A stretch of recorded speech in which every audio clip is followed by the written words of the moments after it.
Thiruvan Sarna, everybody. Just to start today's proceedings, and I kindly request everyone to say sadhu. Sadhu, sadhu, sadhu. Sadhu, sadhu, sadhu. Tasatang pasato nijjayato yoniso kuparikkato vrittancheti hayati tuttankache hayati asarakancheva hayati king hisya bhikkhave sankare susaro sadhu, sadhu, sadhu. So I just chanted the last section of a long stanza that is available in Penapindukama Sutta. So as all of us are aware, we are discussing Penapindukama Sutta in this weekly Tuesday session. And if I may remind it again, the Blessed One says, suppose because that a man needing heartwood, seeking heartwood, wandering in search of heartwood, would take a sharp axe and enter a forest. There he would see the trunk of a large plantain tree, straight, fresh, without a fruit but core. He would cut it down at the root, cut off the crown, and unroll the coil. As he unrolls the coil, he would not find even softwood, let alone hardwood. A man with good eyesight would inspect it, ponder it, and carefully investigate it, and it would appear to him to be void, hollow, insubstantial. For what substance could there be in the trunk of a plantain tree? So too, bhikkhus, whatever kind of volitional formations there are, whether past, future, or present, internal or external, gross or subtle, inferior or superior, far or near, a bhikkhu inspects them, ponders them, and carefully investigates them. As he investigates them, they appear to him to be void, hollow, insubstantial. For what substance could there be in volitional formations? So this is the meaning, direct meaning of that short verse I just recited. I mean, the section I recited is having all these things, but I just recited only the last bit. So before coming on to volitional activities, this Penapindukama Sutta is discussing human beings, or rather a living being. In living being, we know there are three main processes: physical process, mental process, and their interconnection. So we have discussed the physical process, which we call rupa, or the form, and the Blessed One was using the simile of quam, lump of quam, to be equivalent to form, because it doesn't have any substance. It will be there for some time, and then bubbles will be burst off. So similarly, our body is also like that. If someone really carefully dwells into the body, then he will see this body is not a solid thing, not something which is very concrete, but it is a very subtle, and always this body is having the nature of appearing and disappearing. And people, when they get close to the breath, they can see that in the breath itself. And similarly, when you go to the body, you may have feelings. Even the feelings, initially it will appear that those feelings are permanent, but when you get closer, you will see that they are not as permanent as it appeared to be. And after some time, with careful investigation and getting closer to the pain, going to the epicenter of the pain, you will see they will last only very not even a second, and as soon as they appear, they disappear even faster. So therefore, the Blessed One was saying that pain is something like a water bubble that appears on a pond when it is raining. And similarly, the perception was the other mental process in living beings. And the perceptions, Blessed One, equate it to a mirage. And we always going behind the perception of pleasure, perception of permanence, perception of self. But more you get close to anything, you will see there is no self in it, there is no permanence in it, there is no pleasure in it. And if at all, it will be very short-lived, and they keep disappearing even faster. And when you get closer, you see you haven't reached there. And that is why people keep accumulating wealth. They look for pleasure, and they look for pleasure outside, and therefore they keep accumulating. And there is no end to it, because the so-called enough is not coming, because the perception is such that it keeps moving further and further away. The mirage is such that it keeps moving further and further away. So when you look for pleasure, you are never pleased.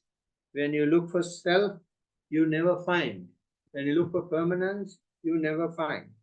And to look for those things, the other mental process that we have is we will have to do things volitionally.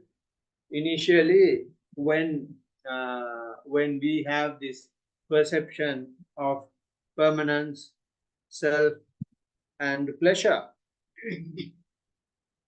you start doing so many things. So long as this perception is there, and your mental volitional activities will not cease. And we discussed that the meaning of perception is quite broad, and there are many types of formations. And the types of formations we have are the bodily formations, which means intentional bodily activities, and verbal formations or volitional activities, and mental intentional activities, volitional activities, mental formations. So these things are available from its very subtle state, which is the ability to function. That ability we have to do things intentionally is in itself is sankhara, is in itself formations. And anything that you make out of it, any conditioned thing, is also called sankhara. So whenever you do, the ability that you have to do intentional and be intentional is the very subtle, and the most rough and gross hard state is that you see in the world. Buildings, cars, human beings. Human beings are also volitional activities of their parents. And for that matter, any living being, volitional activities of the parents of those animals. So therefore, anything that you see is a volitional activity, and anything that we do are also volitional activity. And in one of the previous sessions we discussed, and when we have pain, and that, or rather when you have feelings, and because you have feelings, you it leads to perception. And when you have perceptions, you start thinking about it. And when you start thinking about it, you start conceptualizing. And then that conceptualization keeps going, and perceptions and categories of objectification continues, and it continues for long time. And as a result, only the buildings are being formed, aeroplanes are being made, and cars are built, and banking system is generated, and health system is there, and politics is there, economics is there. Everything is because of this process of feeling, and then thinking about it, and then objectification. So this process, very same process, is used by the Blessed One as well, to reverse the same process. And in that, what he says is, you select an object, which is either breath or the walking, and then instead of thinking about whatever that pops up in your mind, you think about, you label, or you name this object. So when we walk, we may be saying right. We may be saying left. I know that most of you have passed that stage. There is no need for any of you to label, but they say, for example, for explanation purpose, and this is what we do at the very beginning. So when we do that, our attention does not go to, will not wander in the world. It will be with exactly in the point, or exactly in the activity that you are doing. And by doing that, last time we discussed, we come to a stage where we will be engrossed, we will be completely absorbed into that object. So that is basically called the first absorption. In the first absorption, what happens is we get rid of the normal conceptualization that we have in the sensual world, and in other words, we get rid of the sensual world, and then we get rid of the conceptualization in the sensual world as well, which we call sense pleasure, or which we call hindrances. And then we have this labeling to do that. And then not only just labeling, because of labeling, because of bringing your attention to the object, maybe the breath, maybe walking, you start seeing the shapes and manners and various facets, various informations, various details of that object. So as a result, more details you see of the object, you get more and more involved in that object. So when you get more involved in the object, your energy is not now utilized, if I may say wasted, on conceptualizing too many things. If you are not labeling that object, your concept, even here, some conceptualization is happening, some thinking is happening, some generation of perceptions are happening when you gather information. But it is not of so many things, it is just of one thing that you do. Otherwise, what will happen is your mind will be wandering to all the forms you see from your eye, all the sounds that you hear, and all the tastes, all the aromas, and all the tactile sensation, and all the thoughts, etc., so on and so forth. So sometimes we do not know what's going on. We simply become slave to that process. But now, since you have come out of that slavery, you feel very raptured, you feel very pleased.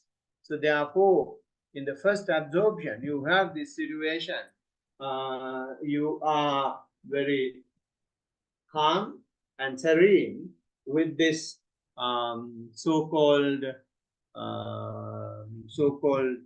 interval, so-called holiday, so-called relaxation that you have gathered by conserving your energy, right? So when we do that, when we have this rapture, and that is again, rapture is again a formation.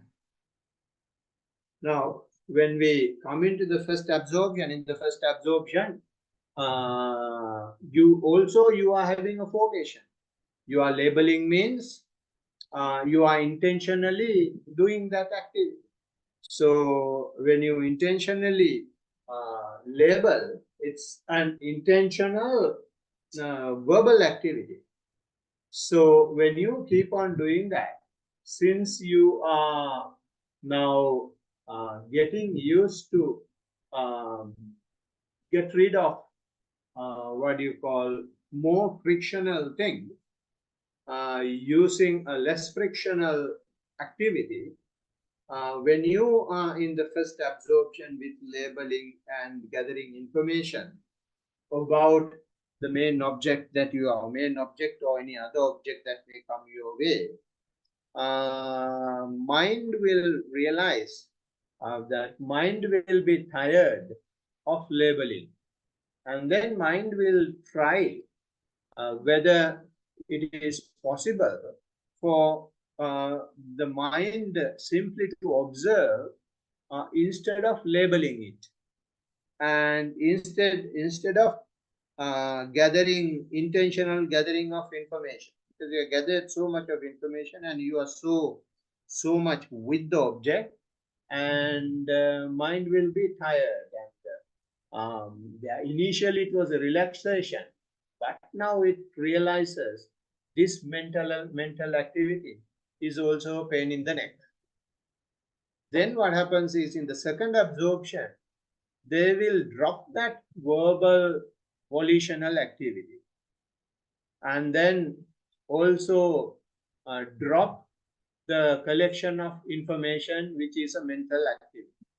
Because in order to collect the information, in order to understand that breath, whether the breath is long or short, gross or subtle, to see the beginning of the breath, to see the middle of the breath, to see the end of the breath, and all that, it's bit of work. And when the mind learn the art of conserving energy, and it will realize, okay, why not I drop this as well? So in the second absorption, so both these activities will be dropped, gathering collection of information as well as the labeling, and then he will be simply be with the object, and when he is with the object without labeling, he is conserving more energy. There is no energy required for labeling, there is no energy required for this thing, for collecting information. So he will be more and more relaxed, more serene, more calm. So in other words, he will be having more rapture and serenity. You call it piti sukha. Piti means, or the rapture means, there are mainly 5 types of raptures. So initially, the first one is called minor rapture. So in minor rapture, what happens is, when you get close to the object, and if you are happy about it, and mind will really feel it. And when the mind feels it, mind always wants to, because mind itself can't be happy on its own.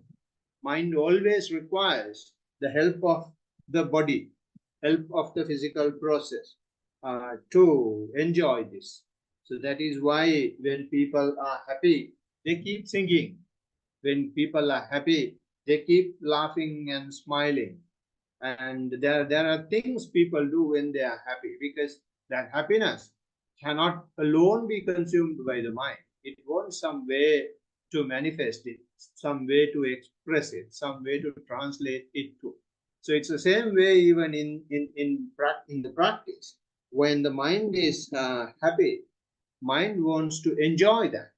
To enjoy that, there is something called in the first stage minor rapture. In minor rapture, what happens is you may feel goosebumps, you may feel sudden shocks, you may feel the ants crawling on your face, or insects crawling on your face, or you may feel that worms are dancing on your face or chin, or cheeks, or whatever.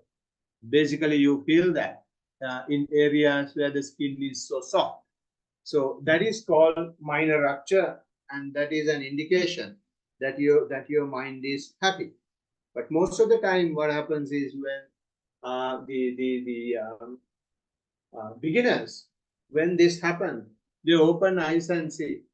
They scratch the place and see whether there are ants, right? But after clarifying their reports, after presenting their report, they are able to continue without scratching, and they will be able to be mindful of that as well. So when they become mindful and when they continue the practice longer and continuously, you will have the second type of rapture, and that is called khanika piti, or momentary rapture. In momentary rupture, what happens is you feel electric shocks. You may feel as if some lightning is happening within you. That is because now you are, in a way, challenging the nervous system. So far the nervous system was working on the basis of reaction. Always, when there is something, you will react to it with liking or disliking. Now that reactional activity doesn't happen, then you may start feeling this electromagnetic fields at work in our physical mental process. And it is at work in each and every corner of our body. So you may be able to feel those things. And you may feel that feeling is an indication, and that is something that is created by the mind, because mind is so happy now, because there is no reactional activity, and the machine is running, but machine is not hacked with information, hacked with input, right? It is running so smoothly. So it's like a fine-tuned car, or getting into that stage of fine-tuning of a car. So although you have these things, you just observe them and keep going, and you feel so cool when those things are happening as well. And then your continuation may lead to another stage of rapture, which we call okantika piti, or showering rapture. So you may feel that as if the waves are going in on the body, as if a butterfly are flying all over your body, or you may feel that you are taking a shower, a very cool shower, and you may feel it in so many different ways. Mainly, you may feel some waves, very soft waves, gentle waves, cooling your body is happening, and that is called showering rapture. And this happens because now you are more and more with the body, and mind is more and more relaxed. So the mind is enjoying the wow factor in the practice. And then continuation of this may lead to ubbega piti or udvega piti, which we call uplifting rapture. So when that happens, it becomes even subtle and softer. You may feel that you are floating, and you may feel so much of faith to whoever who helped in this process. Maybe Buddha, maybe the Dhamma, maybe the teacher, maybe the place, maybe the friend who introduced you to this, maybe your parents introduced to this. So you may feel so lot of gratitude towards these people.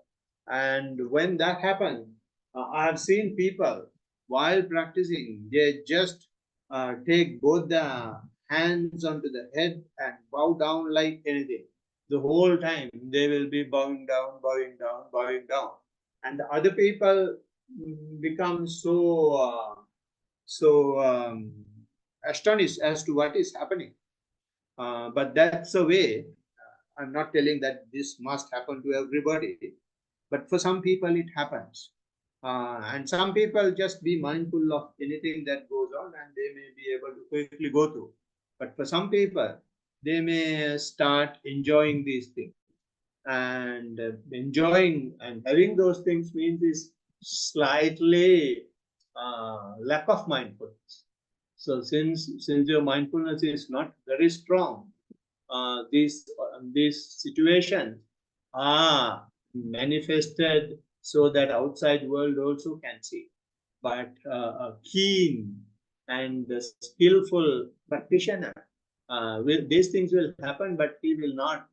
He will be very quickly mindful of them, and then he will go through them very quickly. As a result, they will not physically manifest, and the outsiders will not be able to really see them happening. And the last stage of piti or the rapture is parana piti. We call it pervading rapture. So in pervading rapture, what happens is you feel that you are in a water tank, or you are in a water cave, or you are in a balloon of water, as if you are very happily inside. Basically, you may feel like you are an Aquaman. It's not like a superpower Aquaman. You may feel that you are covered by so much of water. So when that happens, what I want to tell is, rather than explaining what it is, so this is the way. These things are not really happening. Sometimes, the goosebumps and or the hand scrolling and the shock waves and things like that, they are ways and means. The mind is enjoying, mind is doing things intentionally without sometimes even our intentional involvement. Mind is doing it on its own, and therefore they call mental volitions. So even in the practice, we have this mental volition thing, and it appears, it comes to light. What I want to say is that only when you stop your verbal volitions. You remember when we came to the second absorption, we stopped naming, which is a verbal volition.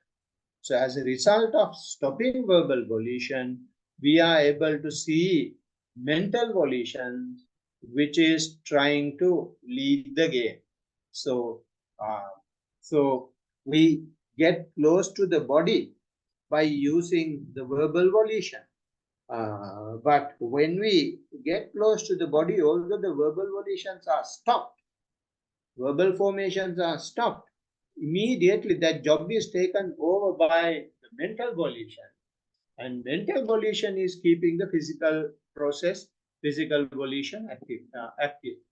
So, but in this case, one advantage is, in this stage, we have gone through one stage or one volitional activity. So that is why the Blessed One says, when one gets close to a volitional activity, he will see that it is void, hollow, insubstantial. So you have seen that in verbal volition. You have been doing it for some time and you yourself realize this is a damn nonsense. And then you stop. And in the same thing happens in mental volitions also. Initially, the mind will be creating these things and you will be enjoying it. But over time, you will compare this mental volitional activity, or not that you really compare, the mind itself will realize that this is bit tiring and this is bit of an energy waste, and might as well I simply stay with the calmness of the body rather than making the body dance so much while practicing. So therefore, you will gradually, initially, you enjoy it, but over time, your enjoyment of that will gradually reduce.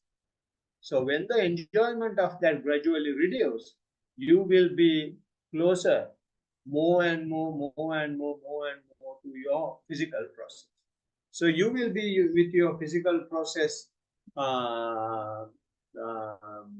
when you keep on practice, and no mental formations which are giving rapture because you don't enjoy it that much now. Then you go to the third and fourth absorption. So I'm not going to go deep into that. So in third and fourth absorptions, what happens is you will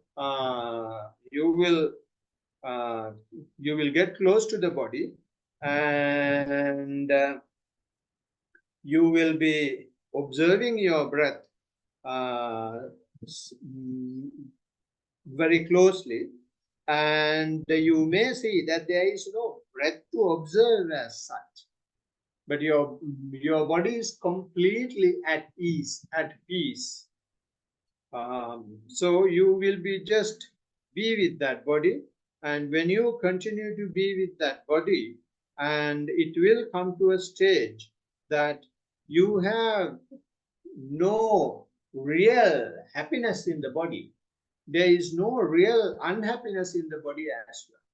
So the mentality has changed, that all your formations are gradually getting subtler. Of course, verbal formations are completely gone so far as the practice is concerned.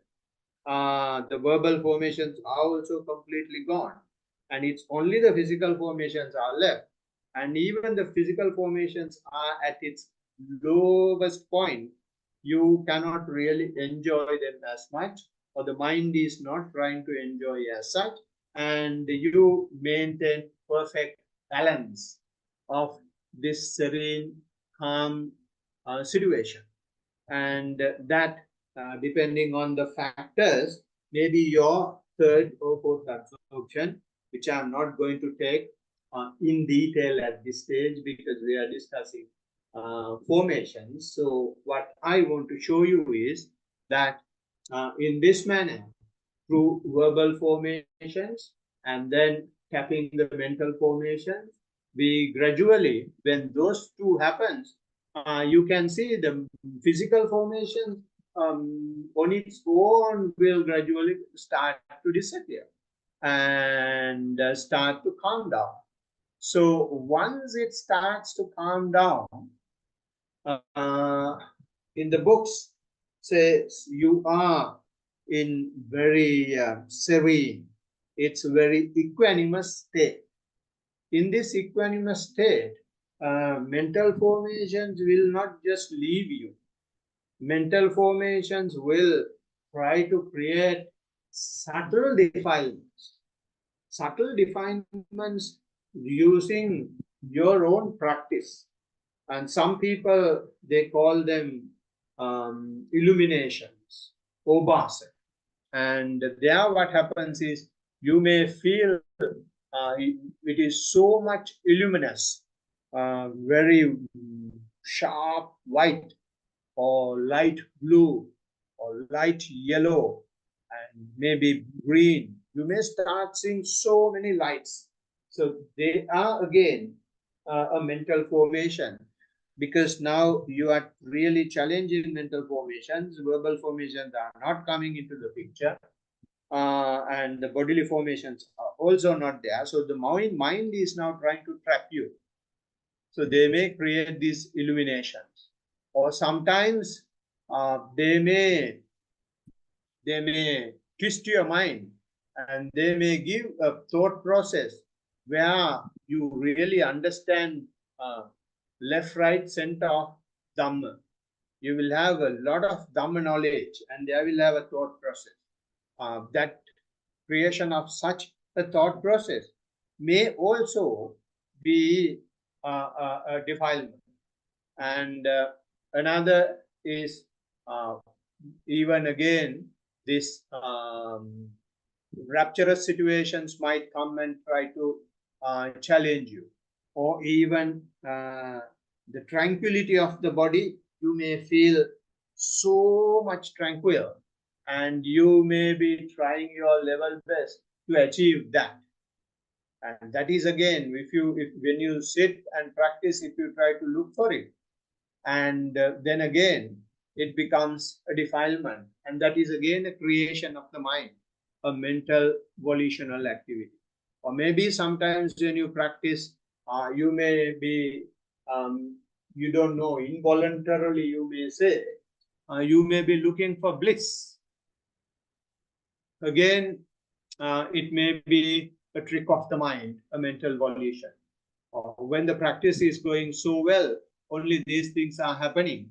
And there is another quality that whatever mundane state that you have, you may be trying to achieve that. We call it adhimokta, call it resolution into the mundane qualities.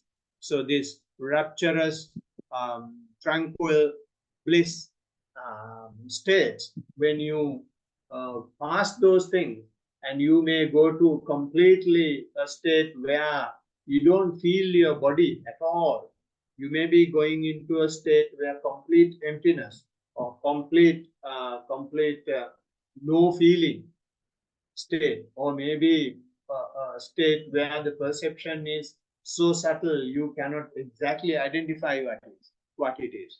So when such states are also appearing, and when you are expecting them, they may also be a defilement, and that is again a mental formation, a push and incentive, motivation of the mind, even overpowering your skill to be mindful. It will try to look for such mundane qualities. So it may be rapture, it may be tranquility, it may be bliss, it may be higher resolution into the mundane quality. Or for some people, even excessive energy, excessive effort can also be sort of a mental formation that may, in a subtle way, create defilement. Because some people, they try their level best to practice all the time, see all the details, and be mindful in each and every minute thing they do. And that too is a trick of the mind, mental volition, and try to trap you with excessive energy. So the practice is developing. See, the very same qualities that is required to develop the practice may become a hindrance, may become a defile. So therefore, and those that happens when the mind is not having any other weapon to put you down. Mind cannot take you for sensual world. Mind cannot take you for any hindrances, and mind will have to now find ways to trap you from the practice itself. So that is why it is giving this knowledge and rapture and tranquility, bliss, and higher mundane qualities, etc. Using them for you to continue, maintain the craving or the hatred. So it's the same thing even when it comes to energy. They will, mind will try to make you more and more energized to do things. And also there is another stage called Upattita Sati, which means rigid mindfulness, or rigid assurance. So we, as I said earlier, rigid mindfulness, what you try to be is you try to be mindful of each and every minute thing, and you try to go into very detail of things, and in that manner you try to hold on to mindfulness, because you generate mindfulness, you get mindfulness after giving up so much thing. And once you generate it, once you have the skill, you try to make that skill yourself. You try to make identification with that skill, and that is called Upattita Sati, rigid mindfulness. That becomes, when it is too much, anything too much is bad. So it's a very well-known thing. Anything is good to its utility value, right? Anything excessive becomes a poison. So we know alcohol is used for medication, drugs are used for medication, but what is important is how much, what is the dose. So as soon as you exceed the dose, then it becomes a poison. It's the same thing in the practice as well. You need energy, but only to that extent. You need mindfulness. It should not be to I make your own identification. It is not to generate your ego. You need bliss. That is the junction only. And you need tranquility. You need rapture. You need knowledge. You have this illumination. All these are just junctions only, not to create the notion of self.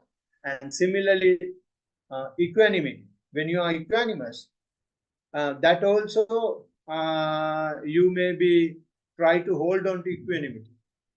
The Blessed One says even equanimity will not be permanent, and that also fluctuates. So if you try to be very rigid with equanimity, and as soon as there is an opportunity that you could not be equanimous, then the whole world will collapse. So what we will have to understand in the practice is, or rather in life, is that everything is impermanent. When things are impermanent, if your mind is trying to make things permanent, you will have to simply have a laugh at it only, not get frustrated, not get tensed up. Because when a man is born, always there is a way to live. And some people think that there is only one way to live, and then it becomes a problem. Always when a man is born, there is a way to live. And this is why now when people get to equanimous states in the practice, and they become so frustrated when that equanimity is lost. And it, in a way, they have sacrificed so much to come to this equanimous state. But the Blessed One says, you sacrifice so much things and you gain this skill that usually other people cannot gain. But again, not to hold on to it. That also changes. So it's the miracle of the Buddha. Buddha is teaching human beings that there is something that nobody can do.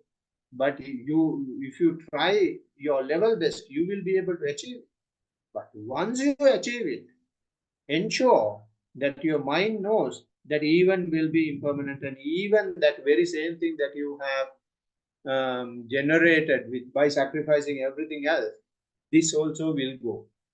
So therefore the Blessed One says, you will have to live the Dhamma life as if a king who gives up the kingdom that he has conquered. You achieve everything, and then you just forget about it. You don't hold on to it. That's the crust of the practice. But lots and lots of the time, people do things to achieve something, but not understand or not realize, not try to be with this notion of impermanence. And it's the very same thing that you see when you go higher and higher and higher. And see, it is not usually coming to the mind of the people. So this is why we do these talks. This is why we have these discussions, so that people can understand that things that you achieve in the practice are also not permanent. They are very high superhuman qualities. I'm not saying that you will be able to fly, or you will be able to read others' minds, that you will be able to go through the walls.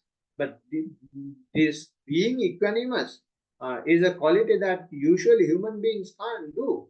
They always want to react. But if you can just, when something is happening, so cool, if you can be, if you can avoid too much elation,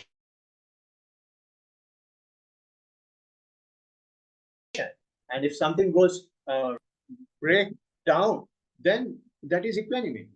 And but that equanimity also may go out the window. I remember when my sister passed away, I was not crying, and I was not feeling very sad as well, to tell the truth. But I was asked to do a speech at the funeral, and twice, and then I broke down into tears.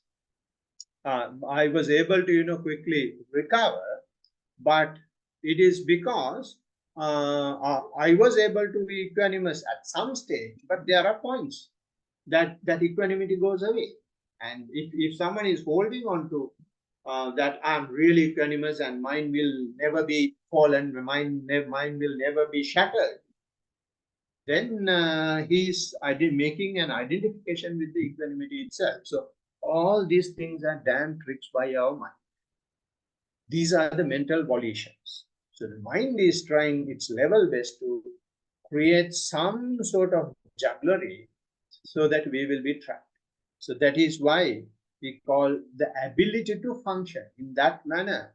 The mind try to create the function of the mental volition is to maintain consciousness. So that is what is given in the cycle of dependent origination. The dependent origination, it says ignorance leads to volitions or the formations, and that leads to the consciousness. So now we are attacking the mental volitions. So when we attack, when more you attack the mental volitions, what happens is the strength or the stability of the consciousness gets shattered.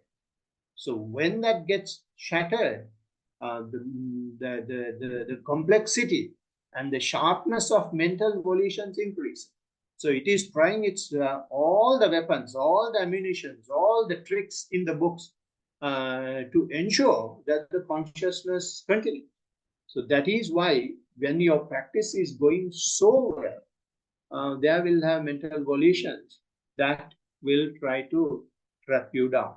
So I thought of completing the mental volitions in this talk, but it appears there are a few more things and I don't think I will be able to complete it today as well.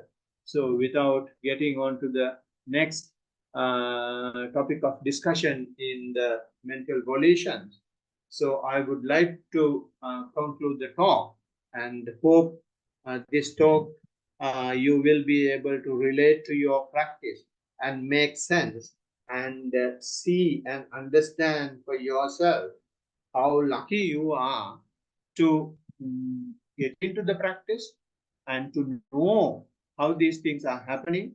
And we are really lucky to have the faith in the Buddha, to see his wisdom, to see these type of things. Otherwise, ordinary human being like you and me may never be able to get into this teacher. So this is why he has sacrificed so many years of life to realize this. And we will have to be very grateful whoever who has brought this message to us. And we ourselves have done lots and lots of meritorious deeds and perfections to listen to these things, mainly to get into this practice and see this recommendation of the Buddha to keep the mindfulness to the fore. So you can go through all these subtle mental volitions as well, only because your mindfulness is kept to the fore. Unless the mindfulness is kept to the fore, in the past, before Buddha, people are trapped in those things. So this is why the ascetic Asita had to cry, because he has gone to such a good psychic state where he is able to say that this little princess, this little prince who is 7 days old, will definitely become Buddha and will be teaching the world the way to end suffering. But that very person who is saying it isn't able to come out of his cocoon, the cave that he himself has created after death. So he knows when he becomes a Buddha, Asita will not be there. Asita will be reborn in a formless state. So even if he wants, he can't come and listen. So that is the danger in this practice. So to break that danger, only weapon is keep the mindfulness to the fore, having the body as to your focal point. Blessings of the Triple Gem. May you be well, happy, and peaceful. Sadhu, sadhu, sadhu. Sadhu, sadhu. Right. Okay, so any discussion points? So I just want to bring something about the mental volitions, like I've been experiencing lately as well. So I think for like or more than a week or so, like I started experiencing like gasping for breath, and and I started finding this very comfortable because like I think someone once mentioned like your body's just getting the oxygen that it's been missing for a while. Yeah. And I was feeling more and more comfortable the more it happened. I think there was a couple of nights where like I fell in so much love with the practice. Like when I was seated, like I started experiencing those raptures that someone once was talking about. Yeah. And I was like really enjoying the practice in those moments. But yeah, slowly I started like not really getting frustrated, but I was kind of getting scared because like I didn't want to go back to where I was before that. Yeah. So like I was looking for that gasping of breath, and it kept coming. Yeah. But there was times where like I was forcing it. And you know, around the house or something, sometimes I would be like, you know, making those noises, like gasping noises, like I'll be sitting on the couch and out of nowhere, like I'll just like gasp for breath, and it would just be really loud around the house, and like my family would be like thinking, oh, like something might be wrong with him. They weren't thinking anything, but I already told them what was happening. Like I talked to Swami once about this. He knows what's going on. But yeah, like there was times that I was forcing it, and even at work. So like before I was experiencing this like gasping for breath, like I was experiencing a lot of anxieties, like muscle cramps in my legs. So just to avoid it, like even at work, I'm just like gasping for breath whenever I could. But yeah, I could see like a huge progress, like things were getting better, and I was just like loving that process kind of thing. That's good, because this gasping for breath is usually happening because when you focus on something, what happens is you become really relaxed with it. So when you become relaxed with it, what happens is that relaxation means you go out of all these mental formations, physical formations and verbal formations. But although you go out of them, your body is not ready. Body, since you are working and even when you are sitting, although you are not doing anything, our muscles are used to having so much of oxygen. So it will be looking for oxygen. So then this happens. So now what you will have to do is, especially when you are sitting, when you are not doing something, and if this happens, you try to see what happens before that. And if you are able to see what happens before that, because there will be some signs before this happens, then you expect it, and then you gradually allow without gasping. You just see whether you can let your muscles to breathe instead of you getting involved. This gasping happens because there is some clinging, because there is some of your involvement, and that is natural as well. It's nothing wrong in it. And the good thing is you are happy about the fact that you are aware of it. That's very important. If you are happy that you are aware of it, that is good. And at work, when it happens, you start labeling. You start labeling what you do in that particular moment. Say you are cutting something and you are absorbed into that particular work, and then this starts coming. So that is because the mental volitions are less. So you create a volition such as you can label cutting, cutting, cutting, cutting. Then some what do you call defilement is introduced. It's not all bad. It's something still to be with the thing that you are doing. So this grasping won't happen. Why I'm discouraging that at work is everyone is not mindful. So they will be seeing that this is fun. So therefore, to reduce such things at work, and if other people don't see, that's fine. But if other people see, then you just make it a little more gross by labeling it. Then when you label what you do, then some energy is required, and this grasping won't happen. It's very subtle at work. Like, so it happens when I go to the bathroom, or like, I try to be mindful about it, like, so like other people don't notice or something. So it happens at like a very subtle level. So but if at it home, if it is at only home it when can you get are, that. if it is only when you are alone, then see what happens before that. What signs are there pre this situation? Then observe them and be ready to face it. And even there, you can slightly label. I'm aware. I'm aware. I'm aware, and be ready for this gasp. Not stop it, but you make yourself ready to keep the mindfulness to the core. Right. That'll be awesome. Thank you. Everyone, Sahan. Teruvan Saranai, thank you for the insightful talk. Very useful. Thank you. I would like to provide my report. Walking meditation primary object was feet. I counted 2 cycles of thoughts between walking. Left feet was cold during the walking and it decreased and almost disappeared at the end of the walking session. Walking became shallow at some stage, felt tired and heavy. Sleepiness came and vanished few times.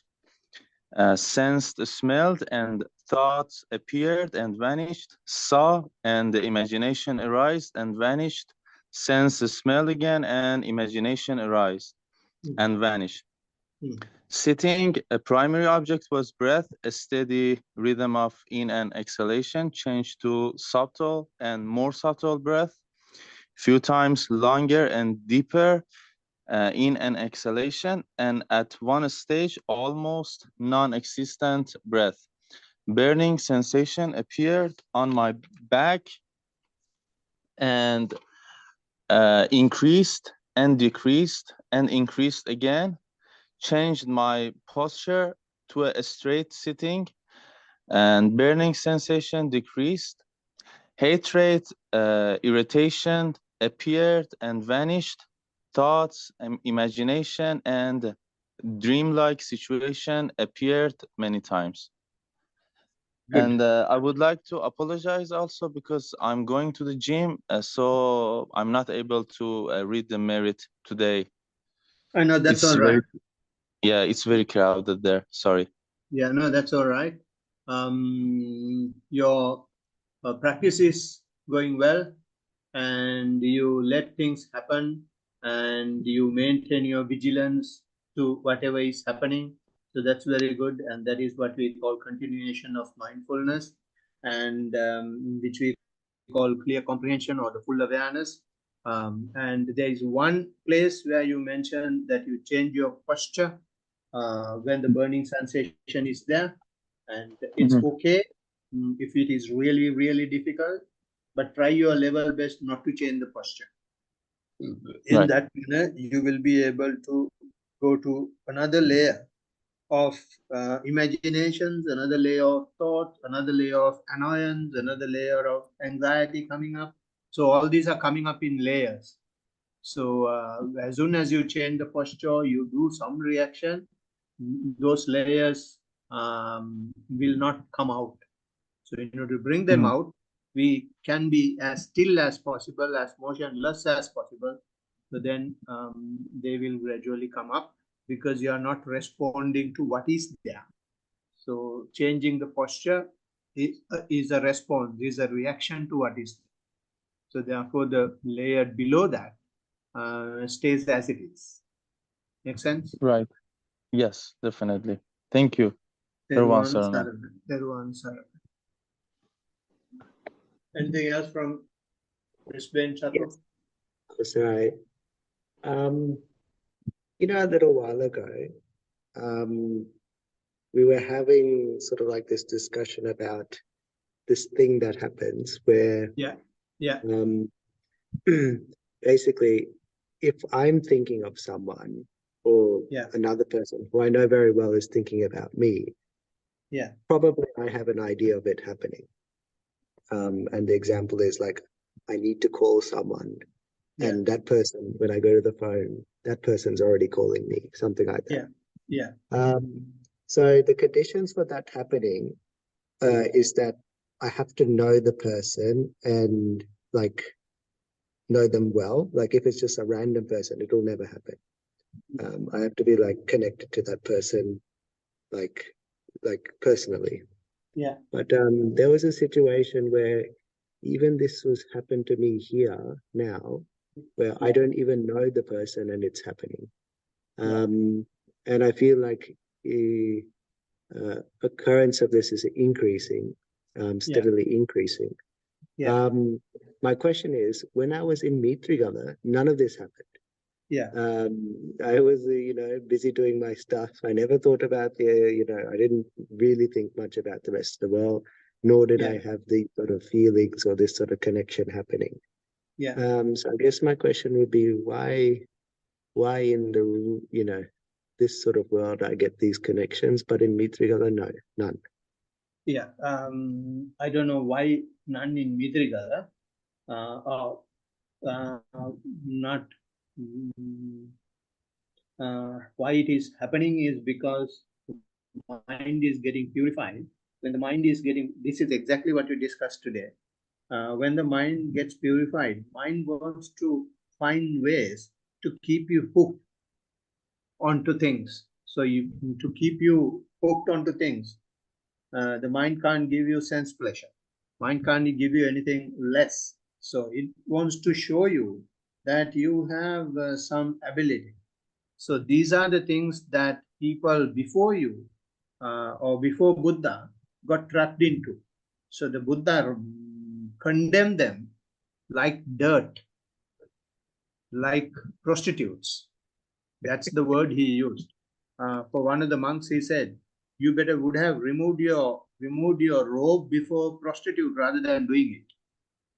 He has shown some psychic powers, and he has condemned this psychic powers so much. So what I simply want to tell you is, so you are in your normal life now, where you have all the time in the world for you when you are not at work. So you will be more peaceful, more serene. Even if you do something, it will be some Dhamma work. So your mind is always with the Dhamma. So therefore, it goes to more and more serene states. So then the mind is aware that the mind is going to lose its stability. To create stability, it's giving you some toffees, some chocolates, some bulto. So, when those things come up, what you will have to simply say is, I am aware, I know. Those are the words that you will have to show. Otherwise, if you get trapped into this, then mind will take you to some other direction. So, a lot of powers, lot of skills will come. So, when they come, just be aware, that's all. And sometimes they are really mind-made, mental volitions. Good. Therwan Saranai. Therwan Saranai. Okay, right. So I thought of reciting the stanzas today myself because one of our participants who have been regularly practicing with us has met with an accident and he has passed away. So we will dedicate the session to him. His name is Alex. So may Alex receive all these blessings and merits that we have generated so far and we have generated today. So with that determination in our mind, I will chant the stanzas. You also can chant with me. May all devas share this merit which we have thus accumulated for the acquisition of all kinds of happiness and prosperity. May all other beings share this merit which we have thus accumulated for the acquisition of all kinds of happiness and prosperity. May all beings share this merit which we have thus accumulated for the acquisition of all kinds of happiness and prosperity. May all beings inhabiting space and earth, devas and nagas of mighty power, having shared this merit, long protect the dispensation. May all beings inhabiting space and earth, devas and nagas of mighty power, having shared this merit, long protect the teaching. May all beings inhabiting space and earth, devas and nagas of mighty power, having shared this merit, long protect me and others. If by deed, speech, or thought, heedlessly I have done any wrong, forgive, O Master, O Victor, greatly wise. If by deed, speech, or thought, heedlessly I have done any wrong, forgive, O Dhamma, to be seen here and now, timeless. If by deed, speech, or thought, heedlessly I have done any wrong, forgive, O Sangha, practiced well, the incomparable. Especially we will dedicate this to Alex, and may he not have short lives as we had this time.